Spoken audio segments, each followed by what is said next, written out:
They sailed with dreams of glory. We sent their flagship to the bottom. The waters off Palawan ran black as ink beneath the October moon of 1944, their surface barely disturbed by the gentle swells that rolled eastward toward the Philippine archipelago. 200 feet below, USS Darter cut through the darkness like a steel predator, her hull creaking softly under the immense pressure of the deep. Commander David McClintock gripped the periscope handles with white knuckles, his weathered face pressed against the rubber eyepiece as he swept the horizon for the third time in 10 minutes. "Still nothing, Skipper," whispered Lieutenant Commander Pete Galantin from the sonar station, his voice barely audible in the red-lit control room. The hydrophones had been silent for hours, picking up nothing but the distant crash of waves against Palawan's coral reefs and the occasional grunt of a prowling shark. But McClintock knew they were out there, somewhere in the vast expanse of the South China Sea. Admiral Takao Kurita's center force was steaming toward its destiny with American steel. 3 miles to the north, USS Dace maintained her parallel course, invisible beneath the waves except for the faint phosphorescent wake that trailed behind her like liquid starlight. Commander Bladenclaget had positioned his boat with mathematical precision, creating a deadly gauntlet that any Japanese fleet would have to navigate. The 2 submarines had been stalking these waters for 6 days, following intelligence reports that spoke of the largest naval armada Japan had assembled since Midway, battleships, cruisers, and destroyers sailing east with orders to smash the American landings at Leyte Gulf. McClintock lowered the periscope and moved to the chart table, where his executive officer had spread the latest intelligence reports. The papers crackled softly in the humid air as he traced the projected course of Kurita's fleet with his finger. If the Japanese admiral followed the most logical route, through the dangerous waters off Palawan, he would pass directly through their patrol area sometime before dawn. It was a gamble built on calculation and instinct, the kind of underwater chess match that had defined submarine warfare in the Pacific. "Sir," came a sharp whisper from the sonar operator, Seaman First Class Rodriguez. His hand was pressed against his headphones, and his dark eyes had gone wide with sudden alertness. "I'm picking up something." "Bearing 270. Sounds like screws, multiple contacts." The control room fell silent except for the steady hum of the electric motors and the soft hiss of recycled air through ventilation system. Every man held his breath as Rodriguez fine-tuned his equipment, his face a mask of concentration in the crimson twilight of the combat lighting. McClintock was back at the periscope in seconds, raising it just enough to break the surface with barely a ripple. The moonlight turned the ocean into a field of silver mercury, and at first he saw nothing but empty water stretching to the horizon. Then, like ghosts materializing from the darkness, he began to make out the faint silhouettes of masts and superstructures emerging from the gloom. His heart hammered against his ribs as he counted them. 1, 2, 3. 5 heavy ships in column formation, with smaller escorts flanking them like hunting wolves. "Battle stations," he ordered quietly, and the word passed through the submarine like an electric current. Men moved to their positions with practiced silence, their rubber-soled shoes making no sound on the steel deck plates. The torpedo room crew began their deadly preparations, checking the Mark 14 torpedoes that waited in their tubes like coiled serpents. In the engine room, the diesel mechanics shut down the charging systems and switched to battery power, transforming Darter into a silent hunter that could strike without warning from the depths. Through the periscope, McClintock watched the Japanese fleet grow larger with each passing minute. The lead ship was massive, a heavy cruiser or perhaps even a battleship, her bow cutting a white furrow through the dark water. Behind her came more warships, their gun turrets trained toward the Philippine horizon where American forces waited in blissful ignorance of the approaching storm. This was Kurita's center force, the steel fist that was meant to crush the American invasion fleet and turn the tide off the Pacific War. But the Japanese admiral had made a fatal miscalculation. In his eagerness to reach Leyte Gulf before dawn, he had chosen the direct route through the Palawan Passage, ignoring the submarine warnings that his own intelligence had provided. Now his proud fleet was sailing straight into a trap that had been waiting for 6 long days, a trap manned by 2 of the most experienced submarine crews in the Pacific Fleet. McClintock lowered the periscope and turned to his executive officer. "Give me a firing solution on the lead ship," he said quietly. "And signal Dace. Tell Claggett that Christmas has come early this year." The young officer nodded and moved to the radio room, where he would send a coded message that would seal the fate of Japan's most powerful naval force. In the torpedo room, the crew made their final preparations, their movements swift and sure despite the tension that filled the air like smoke.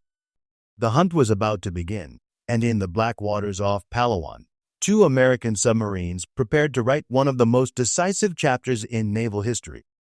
The Japanese fleet sailed on through the darkness, unaware that death was rising from the depths to meet them, carried on the silent wings of American ingenuity and courage. In less than an hour, the South China Sea would run red with blood and oil, and the dreams of glory that had carried Kurita's fleet from Brunei would sink beneath the waves along with Japan's last hope of victory in the Philippines. The sonar contacts grew stronger with each sweep of the hydrophones, their mechanical heartbeats echoing through the steel hull of USS Darter like the approaching footsteps of giants. Commander McClintock pressed his eye against the periscope lens once more, adjusting the focus as the Japanese fleet resolved into sharp detail against the star-drunk sky. The lead ship was definitely a heavy cruiser. Her distinctive pagoda mast and the rake of her funnels marked her as one of the Takao-class vessels that had terrorized Allied shipping in the early days of the war. "Range to target?" McClintock asked quietly, his voice carrying the weight of command despite its whisper-soft delivery. Lieutenant Commander Galantin hunched over the TDC, the torpedo data computer that would calculate the complex mathematics of underwater warfare. His fingers moved across the dials and switches with the precision of a concert pianist, feeding bearing, speed, and range data into the mechanical brain that would guide their torpedoes to their targets. 12,000 yards and closing, sir," Galantin reported. "Target bearing steady on course 090. Speed approximately 18 knots. The numbers painted a picture of mathematical certainty. The Japanese fleet was maintaining its eastward course toward Leyte Gulf, apparently unaware that death was tracking them from beneath the waves. McClintock nodded grimly and raised the periscope for another look, knowing that timing would be everything in the attack that was about to unfold. Through the lens, he could see the enemy formation more clearly now. The heavy cruisers steamed in a perfect line-ahead formation, their massive gun turrets trained forward like the fangs of some primordial sea monster. Destroyers flanked the column at precise intervals, their sleek hulls cutting through the water with predatory grace. It was a sight that would have struck terror into any surface vessel. But to McClintock and his crew, it represented the opportunity of a lifetime. A chance to strike a blow that would echo through history. "Signal from Dace, sir," reported the radio operator, his voice tight with excitement.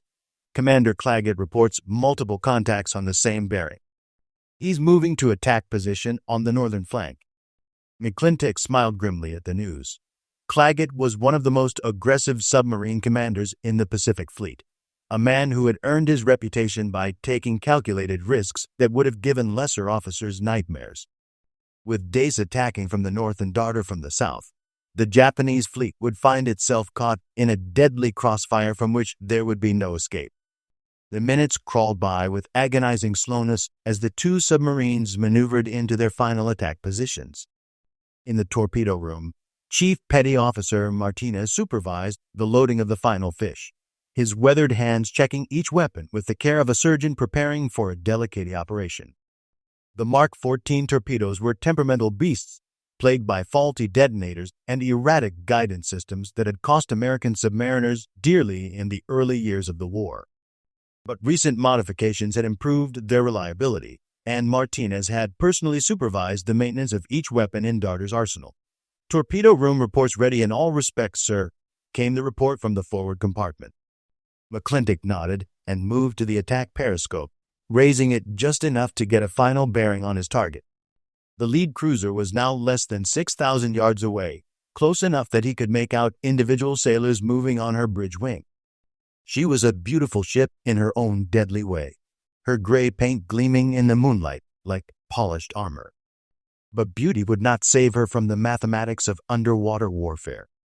McClintock fed the final bearing into the TDC and watched as Galantin calculated the firing solution. The mechanical computer clicked in word as it processed the data, finally presenting a firing bearing that would send 6 Mark 14 torpedoes racing through dark water toward their target.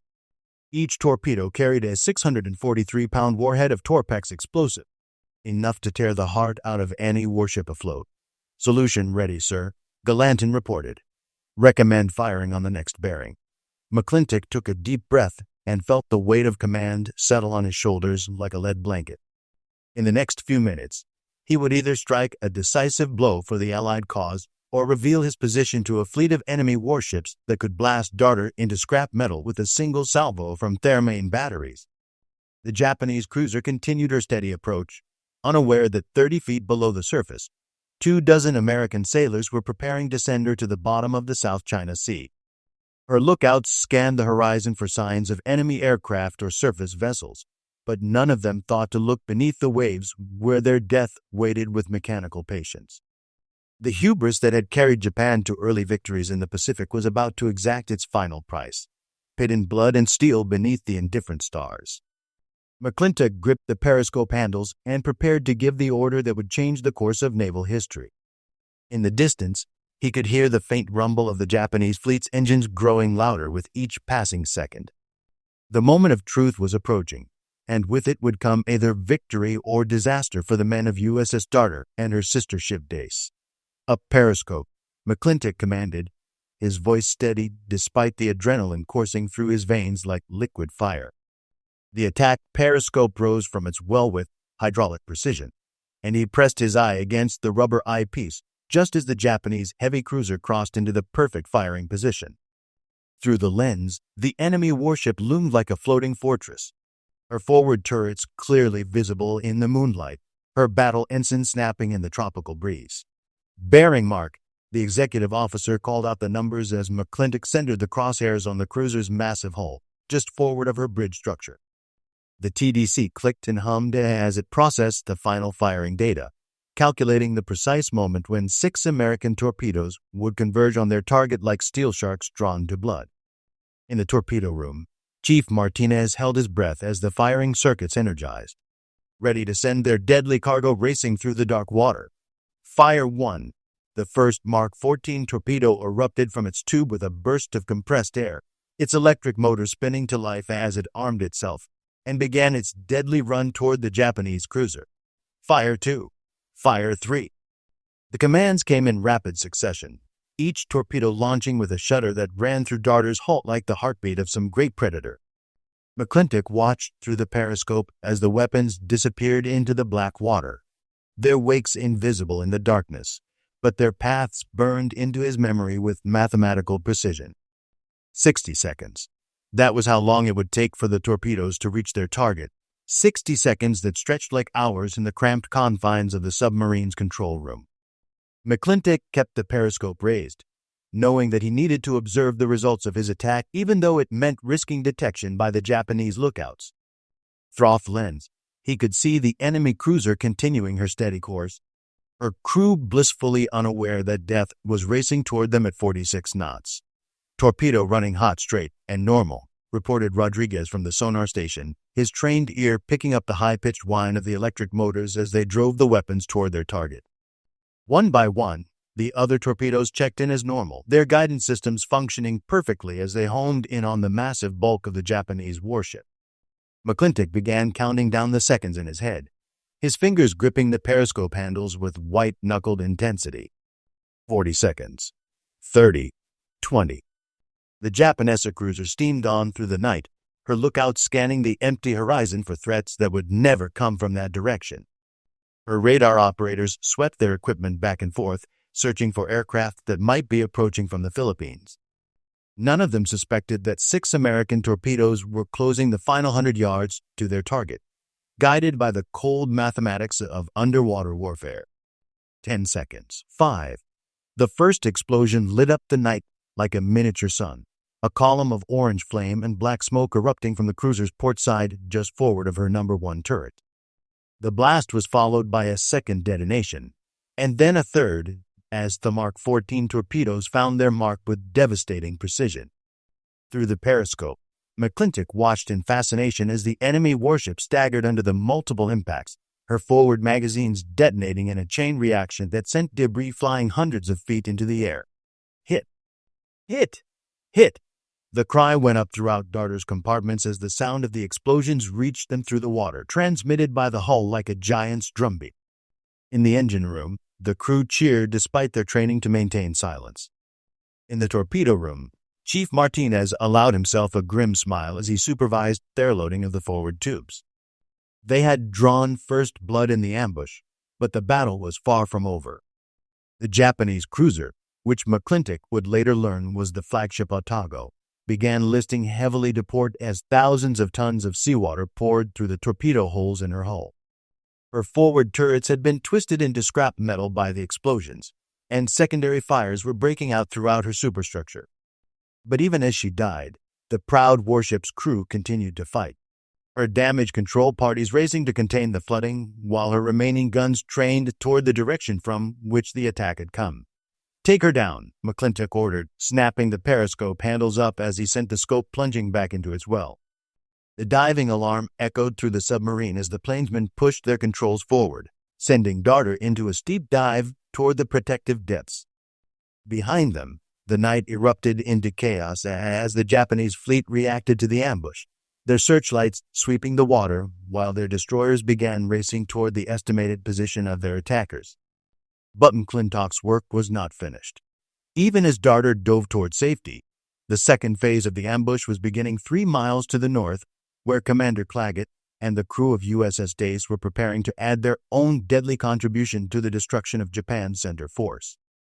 The carefully orchestrated attack was unfolding exactly as planned, and in the next few minutes, the balance of naval power in the Pacific would shift decisively in favor of the Allied cause.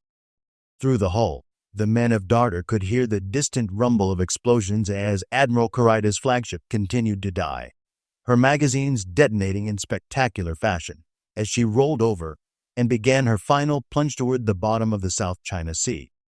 They had struck the first blow in what would become known as the Battle of Leyte Gulf, and the sound of their victory would echo through the steel corridors of every American warship in the Pacific Fleet. 3 miles north of Darter's position, Commander Bladen Claggett pressed his eye against USS Dace's periscope and watched the spectacular fireworks display that marked the death of the Japanese flagship. Orange flames reflected off the water like liquid gold, and the concussion from the exploding magazines reached his submarine as a deep, thrumming vibration that passed through the hull like the heartbeat of some dying leviathan. But Claggett had no time to admire his partner's handiwork. His own targets were bearing down on his position with the inexorable precision of fate. "Multiple contacts bearing 285, reported Sonderman Second Class Thompson, his voice tight with professional excitement. "Count 4 heavy ships, plus escorts. Flagship appears to be breaking up, but the formation is continuing on course." Claggett nodded grimly as he swung the periscope toward the approaching Japanese vessels. Through the lens, he could see the enemy column beginning to react to the attack on their flagship, their courses starting to diverge as individual captains tried to avoid the underwater threat that had materialized from nowhere. The second ship in the Japanese line was another heavy cruiser, her distinctive silhouette marking her as Takao, sister ship to the dying flagship. She was trying to maneuver away from the submarine threat, her captain ordering hard starboard rudder in an attempt to present a smaller target profile. But the evasive action came too late. Claggett had already calculated his firing solution, and the mathematics of underwater warfare were inexorable as the tide. Bearing marked, the firing data flowed into Dace's torpedo data computer as Claggett centered his crosshairs on the cruiser's waterline, just aft of her forward gun turrets. In the torpedo room, the crew had already loaded their weapons and stood ready to send death racing through the dark water. The Mark 14 torpedoes waited in their tubes like coiled serpents, their electric motors ready to drive them toward their target at maximum speed. Fire 1. Fire 2. Fire 3. Fire 4. The commands came in rapid succession as 4 torpedoes leaped from their tubes and began their deadly run toward the Japanese cruiser. Claggett kept the periscope raised just long enough to observe the launch, then ordered it lowered as Dace began her own evasive maneuvers. The enemy destroyers were already racing toward the submarine's estimated position, their sonar pinging through the water like electronic bloodhounds searching for their prey. 90 seconds passed before the first torpedo found its mark, striking Takao amidships with a devastating explosion that lifted her stern completely out of the water. The blast was followed by two more hits in rapid succession, the 643-pound warhead steering massive holes in the cruiser's hull and flooding her engine rooms with thousands of tons of seawater. Through the hull of his submarine, Claggett could hear the groaning, tearing sounds that marked the death agonies of a great warship. But Takao refused to die easily. Her damage control parties fought heroically to contain the flooding, while her gun crews continued to serve their weapons despite the chaos that surrounded them. Her main batteries trained toward the estimated position of the attacking submarine, ready to blast any periscope that dared to break the surface. She was mortally wounded but still dangerous, like a dying tiger that could kill with its last breath. "Third ship in line is turning toward us," reported Thompson from the sonar station. "Bearing 290. Range approximately 8,000 yards and closing fast." Claggett moved to the chart table and studied the tactical situation with the cold calculation of a chess master planning his next move. The Japanese formation was beginning to break apart under the submarine attacks, but several enemy vessels were still capable of offensive action. The third cruiser was Maya, another member of the Takao class, and a veteran of numerous battles in the Pacific campaign. Her captain was driving her directly toward Dace's estimated position, hoping to ram the submarine or force it to the surface where his guns could finish the job. It was a desperate gambit, but one that might succeed if Claggett failed to react quickly enough to the threat. "Take her deep," Claggett ordered, and Dace began a steep dive toward the protective darkness of the ocean floor. The submarine's steel hull creaked and groaned under the increasing pressure as she passed through 200 feet, then 300, then 400. Above them, they could hear the thrashing of the Japanese cruiser's screws as she passed overhead, her sonar probing the depths for any sign of her elusive target. But Claggett was not finished with his deadly work. Even as Dace dove for safety, he was already planning his next attack, calculating angles and bearings with the mechanical precision that had made him one of the most successful submarine commanders in the Pacific Fleet. The Japanese formation was in chaos, their carefully planned approach to Leyte Gulf disrupted by the devastating ambush that had cost them their flagship and badly damaged their second cruiser. In the distance, the sounds of battle continued to echo through the water as Admiral Kurita's proud fleet struggled to comprehend the disaster that had befallen them. The center force that had sailed from Brunei with such confidence was being systematically destroyed by two American submarines, their dreams of glory sinking beneath the waves along with their finest warships. The Battle of Leyte Gulf had begun with a devastating submarine ambush, and the tide of war in the Pacific was turning with each torpedo that found its mark. The first pattern of depth charges detonated 400 yards behind USS Darter, their explosions sending shock waves through the water that struck the submarine hull like the fists of an angry god. Commander McClintock gripped the periscope housing as his boat shuddered and rolled under the impact, the lights flickering and small items tumbling from their storage brackets throughout the compartments. The Japanese destroyers had found their approximate position and were beginning the deadly game of cat and mouse that would determine whether the American submariners lived to see another sunrise. "Depth charges bearing 320, reported Rodriguez from the sonar station, his face paling the red combat lighting as he tracked the approaching enemy vessels. "Count 3 destroyers, closing fast." "They're pinging active sonar. They know we're down here."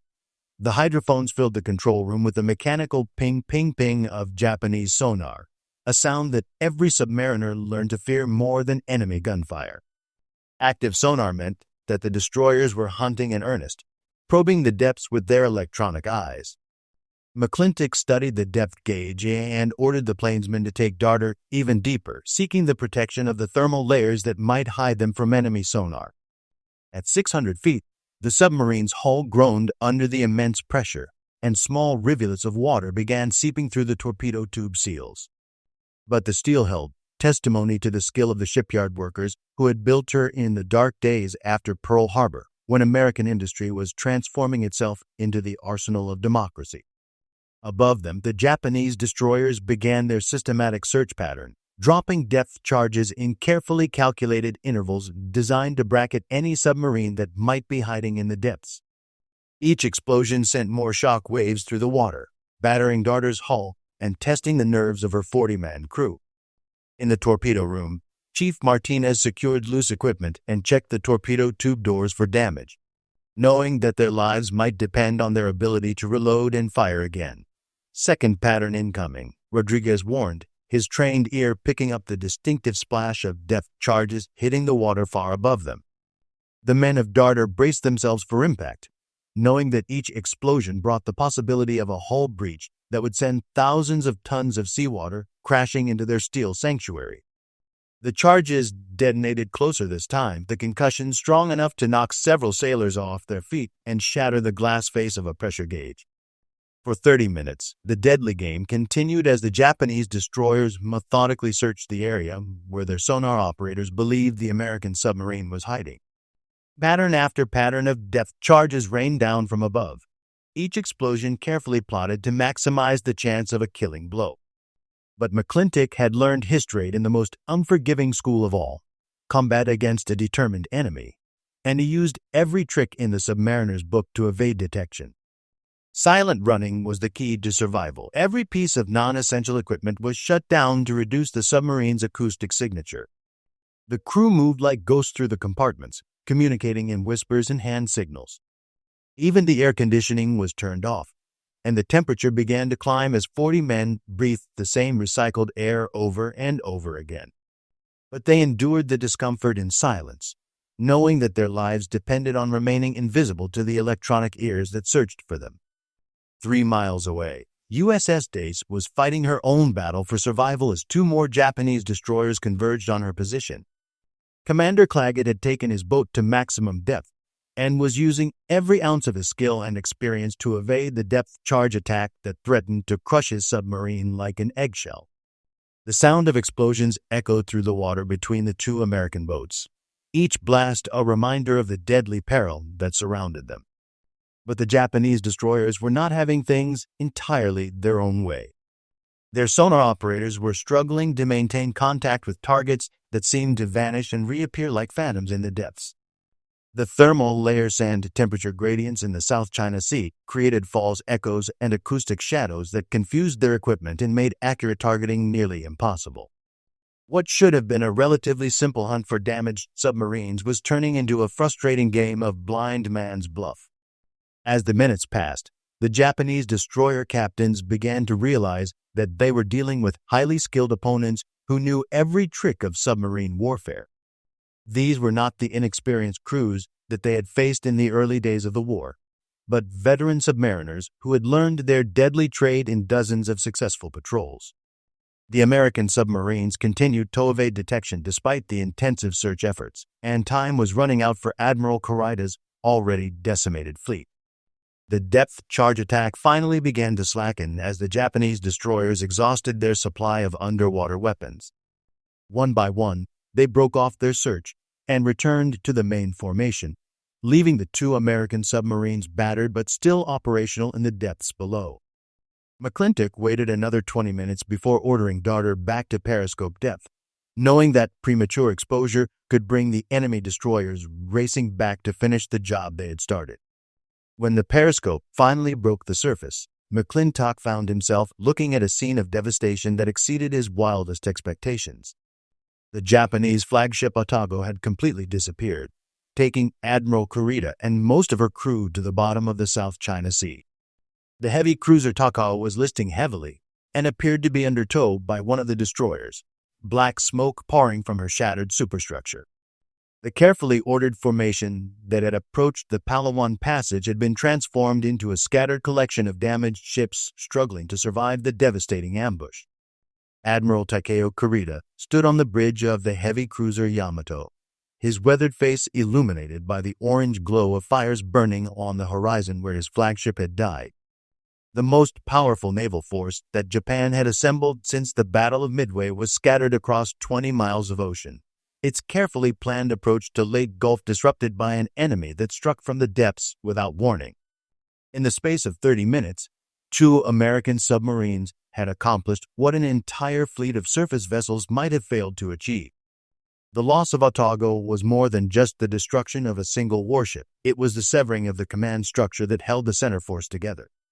Kurita himself had barely survived the sinking, pulled from the oil-slicked water by a destroyer after swimming for nearly an hour among the debris of his former flagship.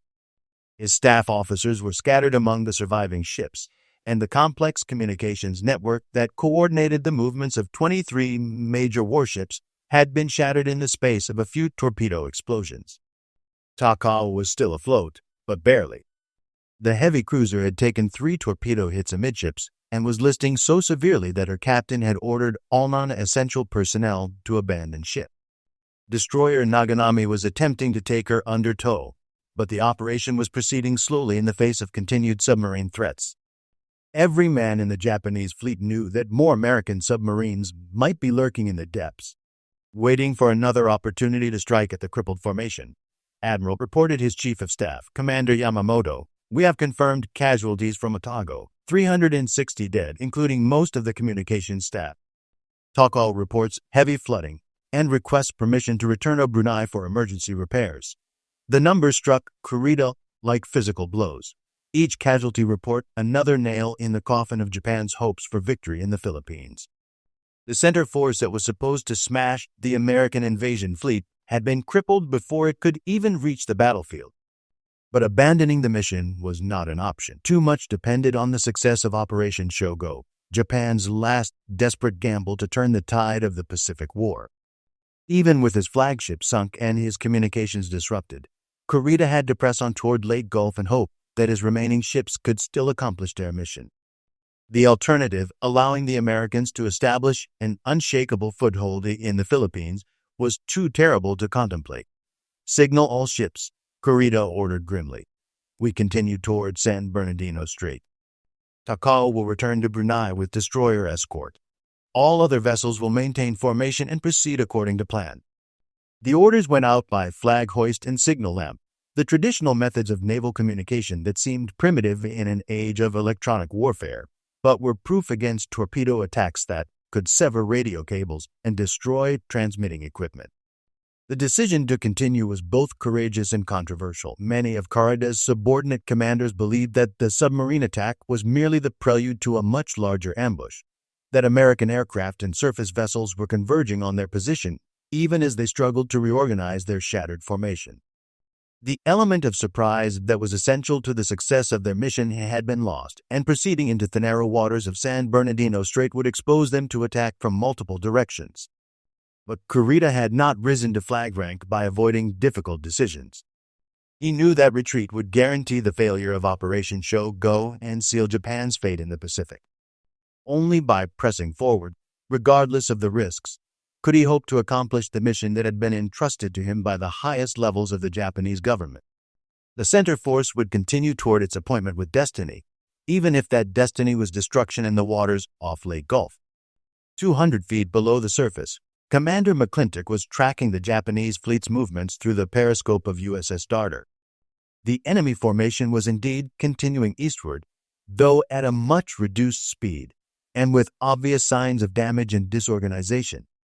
Several ships were trailing oil slicks that would make them easy to follow, and the tight formation that had approached the Palawan passage had been replaced by a loose grouping of vessels that seemed to be operating independently. "They're not turning back," McClintock observed to his executive officer. "Kurita's got more guts than I gave him credit for." The submarine commander had expected the Japanese admiral to order a retreat after losing his flagship and suffering such heavy damage to his formation. The decision to continue toward Leyte Gulf suggested a level of determination that would make the enemy even more dangerous in the battles that lay ahead. Dace had also survived the depth charge attack and was reporting her position by coded radio transmission.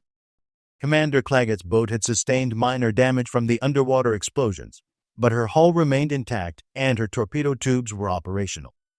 Both American submarines were ready to continue the attack if the opportunity presented itself, though they would have to be careful not to expose themselves unnecessarily to the enemy destroyers that were still patrolling the area. The ambush in the Palawan passage had been a tactical masterpiece, but it was only the opening move in a much larger game. The surviving ships of Kurita's center force were still formidable opponents, and their mission to destroy the American invasion fleet remained unchanged despite the losses they had suffered. In the hours ahead, the Japanese admiral would have to navigate not only the treacherous waters of the central Philippines, but also the complex tactical decisions that would determine whether his fleet lived or died in the climactic naval battle that was rapidly approaching. USS Darter had been following the crippled Japanese formation for 6 hours when disaster struck with the sudden finality of a submarine's nightmare. Commander McClintock was at the periscope, tracking the limping heavy cruiser Takao as she struggled toward Brunei under destroyer escort, when he felt his submarine shudder and grind to a halt with the sickening sound of steel grinding against coral. The charts had shown deep water in this area, but the treacherous reefs off Palawan were poorly mapped, and Darter had run aground on an uncharted coral head in 20 feet of water. "All stop!" McClintock shouted, but it was too late. The submarine's forward momentum had driven her steel hull deep into the coral formation, wedging her so firmly that all attempts to back off proved futile. The sound carried for miles through the shallow water, a grinding, scraping noise that would alert every Japanese ship in the area to their position. Within minutes, Darter had been transformed from a deadly hunter into a helpless target, stranded on the reef like a beached whale. Damage report. The calls came from every compartment as the crew assessed the extent of their predicament. The forward ballast tanks were ruptured and seawater was pouring into the submarine through torn hull plates. The battery compartment was flooding, filling the air with the deadly chlorine gas that formed when salt water mixed with battery acid. Emergency procedures were initiated throughout the boat as the crew fought to contain the damage and keep their submarine operational. But even as they worked, everyone aboard Darter knew that their situation was desperate. Grounded in shallow water with Japanese warships in the vicinity, they were sitting ducks for any enemy vessel that chose to investigate the commotion. The submarine's main engines were useless against the grip of the coral reef, and her diving planes could not bite into water that was barely deeper than her own hull.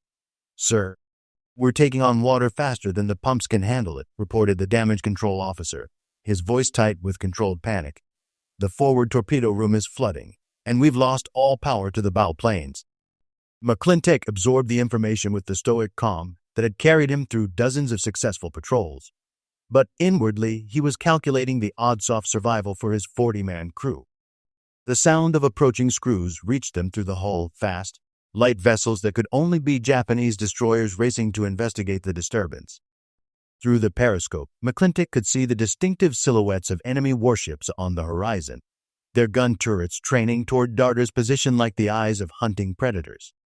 In minutes, perhaps seconds, those guns would open fire and blast his helpless submarine into scrap metal. "Signal Dace," he ordered quietly. "Tell Claggett we need immediate assistance, and prepare to abandon ship. Set the demolition charges and stand by to destroy the boat."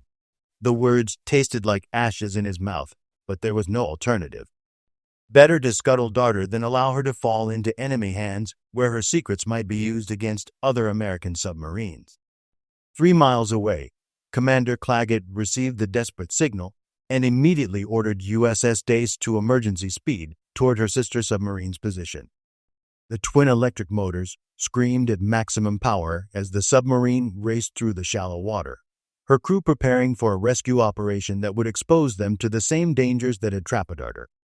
But submarine crews had their own code of honor. No man would be left behind if there was any way to prevent it. The first Japanese destroyer appeared on the horizon just as Dace arrived at the grounding site. The enemy vessel was steaming at flank speed toward the stranded American submarine, her forward guns already training for the kill. But Claggett had no intention of allowing his fellow submariners to be slaughtered without a fight. "Battle stations," he ordered grimly. "Prepare tow-engaged surface targets." The rescue operation began under fire as Dace maneuvered alongside the grounded Darter and began taking off her crew.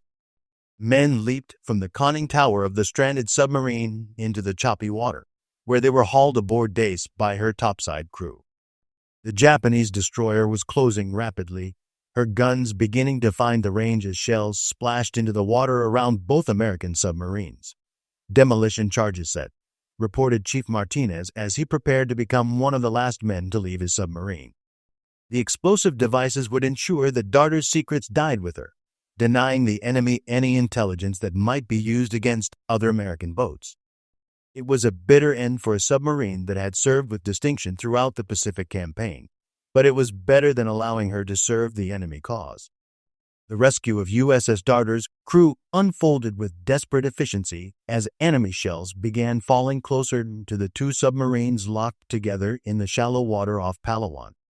Commander Claggett had brought USS Dace alongside her stranded sister ship with a seamanship that bordered on the miraculous, his submarine's hull grinding against Darter's superstructure as both boats rolled in the tropical swells.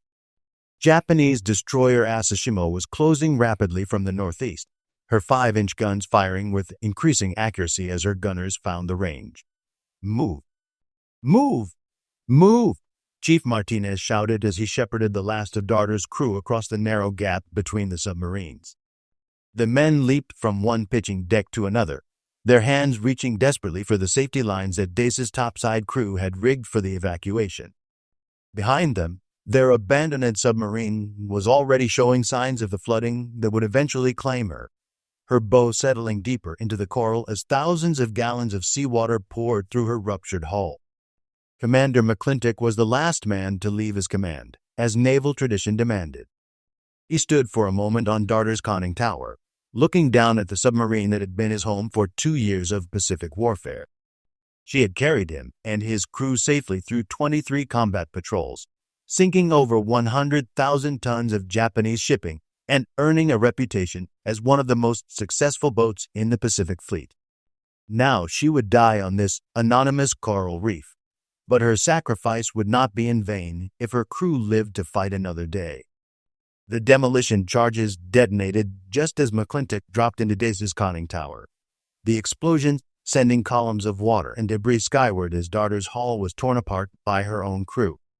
The proud submarine that had struck such a devastating blow against Admiral Kurita's fleet would never sail again, but she would also never serve the enemy cause. Her secrets would die with her in the shallow water off Palawan, taking with them the lives of any Japanese divers who might try to salvage her wreckage.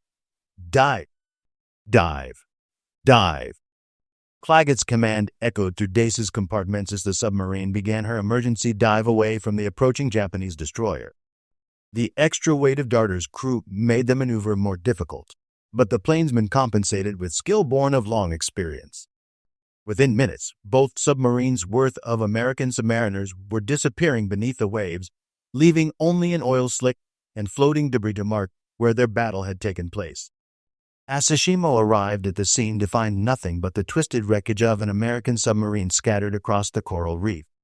Her captain ordered a careful search of the area, but there was no sign of survivors or of the second submarine that intelligence reports suggested had been operating in the vicinity. The Japanese destroyer dropped a few depth charges as a precautionary measure, but the weapons exploded harmlessly in the empty water, their shock waves disturbing only the tropical fish that had already begun to explore the artificial reef created by Darter's sacrifice. Below the surface, Dace crept away from the scene at silent running speed, her crew working with quiet efficiency to accommodate the additional 40 men who now shared their steel sanctuary. The submarine's life support systems had been designed for a crew of 60, but the addition of Darter's survivors strained every system to its limits. The air grew thick and humid as 80 men breathed the same recycled atmosphere, and the temperature climbed steadily in the crowded compartments. But morale remained high despite the difficult conditions. The rescue had been executed flawlessly, with not a single life lost during the dangerous transfer between submarines. McClintock's crew had lost their boat, but they had gained something even more valuable, the knowledge that their fellow submariners would risk everything to bring them home safely. The brotherhood of the submarine service was more than just words. It was a bond forged in the crucible of underwater warfare and tempered by shared danger. Signal Pearl Harbor. Claggett ordered as Dace reached safe water. Report Darter lost, but all hands saved. Enemy flagship Atago sunk. Heavy cruiser Takao severely damaged. Center force continuing toward Leyte Gulf with reduced strength. The message would travel halfway around the world in minutes, carrying the news of both triumph and tragedy to the headquarters where Admiral Nimitz and his staff were coordinating the massive naval battle that was about to unfold in the Philippine waters. The ambush in the Palawan Passage was over, but its effects would ripple through the coming battle like the wake of a torpedo racing toward its target. Admiral Kurita's center force had been bloodied and demoralized by the submarine attack, its command structure shattered and its fighting strength reduced. The Japanese admiral would continue toward his appointment with destiny at Leyte Gulf, but he would arrive with a fleet that had already tasted defeat at the hands of 2 American submarines and their crews of volunteers who had chosen to serve beneath the waves. As Dace headed toward the safety of Australian waters with her doubled crew, the men of both submarines could take pride in having struck one of the most devastating blows of the Pacific War. They had done their duty with skill and courage, and their victory would be remembered long after the war's end as one of the finest examples of submarine warfare in naval history. The steel fish had struck with deadly precision, and Japan's dreams of naval supremacy had begun to sink beneath the waves along with the flagship that had carried them into battle. 3 days after the ambush, USS Dace surfaced in the pre-dawn darkness 50 miles southeast of Mindoro, her diesel engines coughing to life as she began the long journey to Australia with her precious cargo of rescued submariners. Commander Claggett stood on the bridge wing, breathing the clean tropical air and watching the first rays of sunlight paint the eastern horizon in shades of gold and crimson. Behind him, the waters off Palawan still echoed with the sounds of the greatest naval battle in history as Admiral Halsey's Third Fleet engaged the scattered remnants of the Japanese combined fleet. The radio messages that crackled through Dace's communications equipment told a story of triumph and tragedy that would reshape the Pacific War. Admiral Kurita's center force had indeed continued toward Leyte Gulf, but the submarine ambush had cost them more than just ships and men. It had shattered their confidence and disrupted their timing. The carefully coordinated attack that was supposed to catch the American invasion fleet by surprise had instead become a desperate gamble by a demoralized enemy force. In the cramped quarters below, Commander McClintock sat with his rescued crew and listened to the battle reports with mixed emotions. Their submarine was gone, destroyed by their own hands to prevent her secrets from falling into enemy hands. But their sacrifice had contributed to a victory that would echo through naval history. The sinking of Atago had not only cost the Japanese their flagship, but it also killed Admiral Kurita's chief of staff and most of his communications personnel, leaving the center force commander isolated and uncertain at the crucial moment when bold leadership was most needed. Takao had limped back to Brunei under destroyer escort, her hull so badly damaged that she would spend the rest of the war under repair. The heavy cruiser that had terrorized Allied shipping in the early days of the Pacific conflict had been neutered by 6 American torpedoes.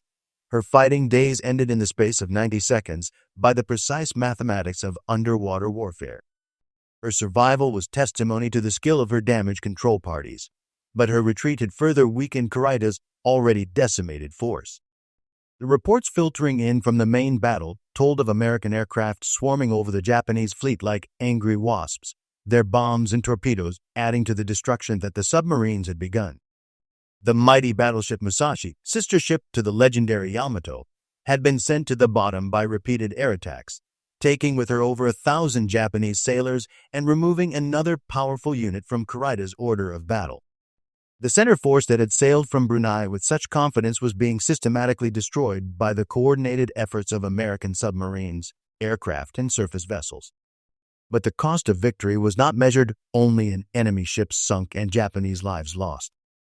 Throughout the Pacific Fleet, submarine crews were mourning the loss of USS Darter, one of the most successful boats in the service and a symbol of American submarine warfare at its finest.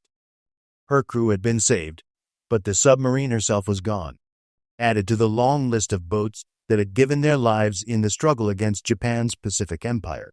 She was a good boat, Chief Martinez said quietly as he stood with McClintock on Dace's afterdeck, watching the sun set over the Philippine Sea. The best I ever served on. The chief petty officer had been with Darter since her commissioning, and losing her was like losing a member of his family.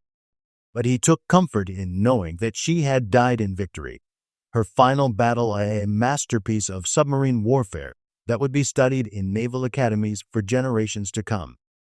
The strategic implications of the Palawan ambush extended far beyond the immediate tactical success. Admiral Kurita's decision to continue toward Leyte Gulf despite his losses had been influenced by the disruption of his command structure and the demoralization of his crews. When the center force finally engaged the American escort carriers off Samar, the Japanese admiral's hesitation and uncertainty, partly the result of the submarine attack, would cost him the decisive victory that Operation Shogo had been designed to achieve. The Battle of Leyte Gulf would rage for 4 more days, involving nearly 300 warships and 200,000 men in the largest naval engagement in history. But the outcome had been decided in the first 30 minutes of fighting, when 2 American submarines had struck from the depths to shatter Japan's carefully laid plans. The steel fish had struck with precision and deadly effect, their torpedoes carrying not just high explosives, but the hopes and dreams of free nations around the world. As Dace continued her voyage toward safety, her crew could take pride in having participated in one of the most successful submarine operations of the Pacific War. They had rescued their comrades from certain death or capture, and they had contributed to a victory that would hasten the end of the conflict. The ambush in the Palawan Passage would be remembered as a textbook example of submarine warfare, a demonstration of how skilled crews operating advanced weapons could achieve results far out of proportion to their numbers. 6 months after the ambush, Admiral Chester Nimitz stood before a gathering of submarine commanders at Pearl Harbor and spoke words that would be engraved in the memory of every man who had served beneath the waves in the Pacific War. The Battle of Leyte Gulf was won in many places by many brave men, the fleet admiral said, his weathered face grave with the weight of command. But it began to be won in the dark waters off Palawan, where 2 submarines and their crews reminded the world that American fighting men never surrendered the initiative to their enemies. The statistics told only part of the story. USS Darter and USS Dace had sunk or damaged 3 major Japanese warships in the space of 30 minutes, eliminating nearly 20,000 tons of enemy combat capability and disrupting the command structure of Japan's most powerful remaining fleet. But numbers could not capture the psychological impact of the ambush on both sides of the conflict, or the strategic consequences that rippled outward from that brief underwater battle like the concentric waves from a torpedo explosion. Commander David McClintock stood among the assembled officers, wearing the Navy Cross that had been awarded for his leadership during the Palawan ambush. Beside him, Commander Bladen Claggett bore the same decoration, recognition of the seamanship and courage that had saved 40 American lives while destroying enemy warships worth more than the gross national product of many nations. Both men carried the satisfaction of duty well done, but also the weight off command decisions that had sent brave sailors to their deaths in the black depths of the South China Sea. The rescued crew of Darter had been distributed among other submarines in the Pacific Fleet, their experience and expertise too valuable to waste on shore assignments. Chief Martinez had been promoted and assigned to a new construction submarine, where he would train another generation of torpedomen in the deadly arts of underwater warfare. The brotherhood of the submarine service had absorbed the loss of their boat and transformed it into renewed determination to carry the war to Japan's home waters. The Japanese perspective on the Palawan ambush was recorded in Admiral Kurita's post-war interrogation, where the defeated commander spoke candidly about the psychological impact of the submarine attack. "We had planned for aircraft, for surface vessels, for mines," he said, his voice heavy with the weight of defeat. "But we had not truly prepared for the possibility that American submarines would penetrate so deeply into our formation and strike with such devastating effect. The loss of Atago was more than the sinking of a single ship. It was the destruction of our confidence in our own superiority." The tactical lessons learned from the ambush were incorporated into American submarine doctrine taught at the submarine school in New London, Connecticut. The coordinated attack by 2 submarines operating in mutual support became a standard tactic, while the rescue of Darter's crew set the precedent for similar operations throughout the remainder of the war. The U.S. Navy's submarine force had proven that it could not only sink enemy ships, but also save American lives under the most dangerous conditions imaginable. In Japan, the loss of the center force's flagship, and the disruption of Operation Show Go marked the beginning of the end for the Imperial Navy's influence on national strategy. The failure at Leyte Gulf had consumed the last operational reserves of trained pilots and experienced sailors, leaving Japan's remaining fleet units little more than expensive targets for American submarines and aircraft. The combined fleet that had struck Pearl Harbor with such devastating effect was reduced to a collection of immobilized hulks hiding in Japanese harbors. The technical aspects of the ambush were studied with equal intensity by both sides. The improved Mark 14 torpedoes that sank Atago and crippled Takao had finally overcome the defects that had plagued American submarines in the early years of the war. The weapons that struck their targets in the Palawan Passage ran true and exploded with devastating effect, vindicating years of effort by ordnance specialists and submarine crews who had endured the frustration of torpedoes that ran deep, exploded prematurely, or failed to detonate at all. The human cost of the ambush extended far beyond the American crews who had fought the battle. Aboard the Japanese ships, nearly 2,000 sailors had died in the torpedo explosions and the chaos that followed. Most were young men who had volunteered to serve their emperor with the same dedication that motivated their American counterparts. Their deaths were mourned by families who would never know exactly how their sons had died, victims of a war that had consumed the flower of two nations' youth in the pursuit of competing visions of the future. As the war moved toward its inevitable conclusion with the atomic bombs dropped on Hiroshima and Nagasaki, the veterans of the Palawan ambush could reflect on their contribution to victory with quiet satisfaction. They had struck a blow that echoed through the subsequent battles, disrupting enemy plans and demonstrating the effectiveness of American submarine warfare. The Steelfish had lived up to their deadly reputation, and the crews who manned them had proven worthy of the advanced weapons that they carried into battle. The final judgment on the Palawan ambush came from an unexpected source, Admiral Soemu Toyota, commander of the Japanese Combined Fleet, who wrote in his post-war memoirs, "The Americans fought with a precision and ruthlessness that we had not encountered before in submarine warfare. Their attack in the Palawan Passage was executed with a skill that would have been admirable in any navy, and its results changed the entire course of our final offensive. We had sailed with dreams of glory, but they sent our flagship to the bottom along with our hopes of victory. The legacy of USS Darter and USS Dace lived on in the submarine force that emerged from World War II as the most effective underwater navy in history. Their tactics and techniques would be studied and refined through the Cold War and beyond, as American submarines took on new missions in defense of freedom around the world. The Steelfish that struck in the Palawan Passage had established a tradition of excellence that would inspire future generations of submariners to carry on the fight beneath the waves, guardians of democracy in an uncertain world. In the end, the ambush that shattered Japan's final naval offensive was remembered not just as a tactical victory, but as a demonstration of the courage and skill that defined the greatest generation. Two submarines and their crews had changed the course of history in 30 minutes of underwater warfare, proving that in the hands of free men, even the most advanced weapons were tools of liberation rather than oppression.